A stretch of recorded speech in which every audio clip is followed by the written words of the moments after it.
Well, good morning, folks. Welcome back to Threes In. Bubbles here.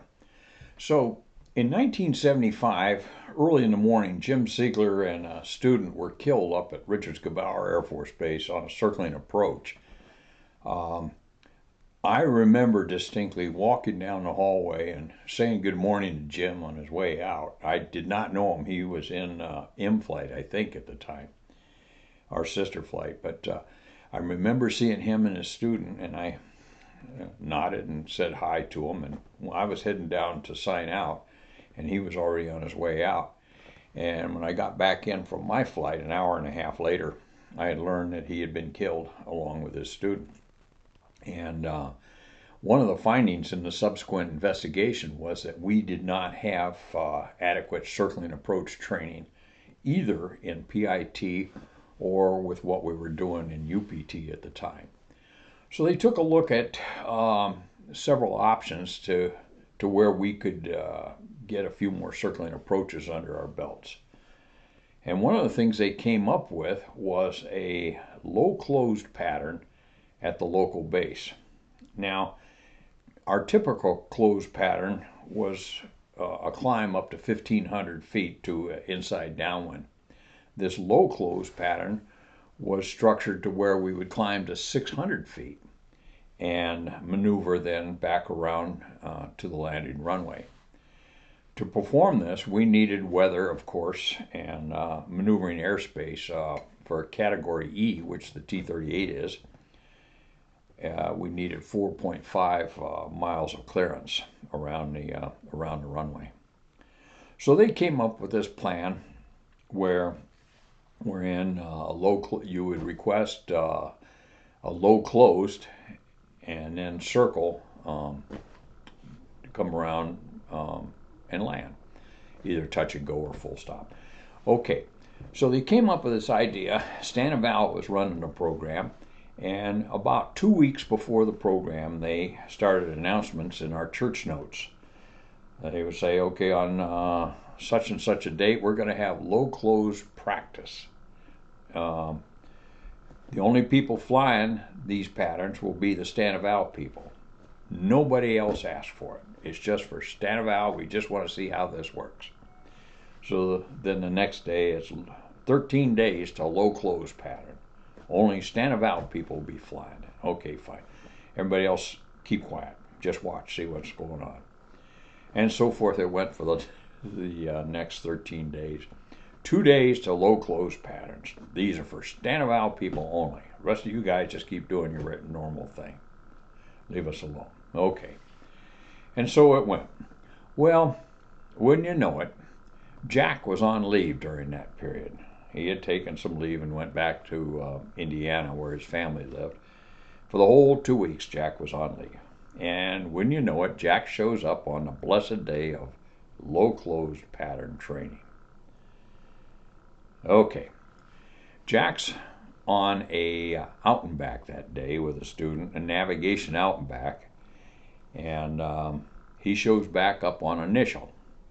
He's about 3 miles out, 4 mile initial. He'd already checked it, and he hears this guy come across the radio. Shoehorn Reno 17 request low close circle. And Jack thinks to himself, sitting in the back seat there, low close circle. Wonder how the hell that works. So Jack comes up initial and he pitches out normally, and he sees this airplane coming off the end of the runway. Well, he spotted him while he's still on initial. He's sitting there watching this guy, and this guy is circling at 600 feet. So this guy is circling around at 600 feet. Jack comes in, does his touch and go, and I don't know how they fit in. Maybe the guy got in ahead of him. I don't know. Probably did. Anyway, so Jack comes off the end of the runway, and he says, I could use a circling approach. He was unable to get one on the out portion of his out and back. So Jack hits the mic button and goes, Shoehorn Duke 17, which was our cross-country call sign, request low close circle. We'll see how that works. So they gave it to him. They were so dumbfounded, they gave it to him. So Jack pulls up, and I don't know, he figured 600 feet. It doesn't not hard to do the math. So he levels off and starts around the circle. When one of the supervisors in the RSU goes, wait a minute, dude, that's not one of our guys. Well, who the hell is that? So they tell him to break out. So he breaks out because this was just a test or training process. So Jack breaks out, and he goes out and comes back around to initial, and now he's coming up initial, and he says he checks on initial. Reno 17 is a 4-mile initial, and they give him the weather and the winds and so forth. And then Jack says, Shoehorn, Reno 17, go ahead, sir. Yeah, yes, sir. He says, I sure could use that circling approach.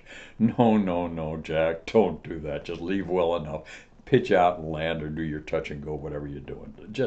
But no, Jack says, sure could use that circling approach. Okay. So while Jack's doing this, they call in to the squadron, the RSU folks call in the squadron, who the hell is this guy? Well, it's Jack. Oh, crap. Well, anyway, I get a call down in the flight commander's office. Hey, Bob, can you come down and see Colonel Mack? Well, of course I can.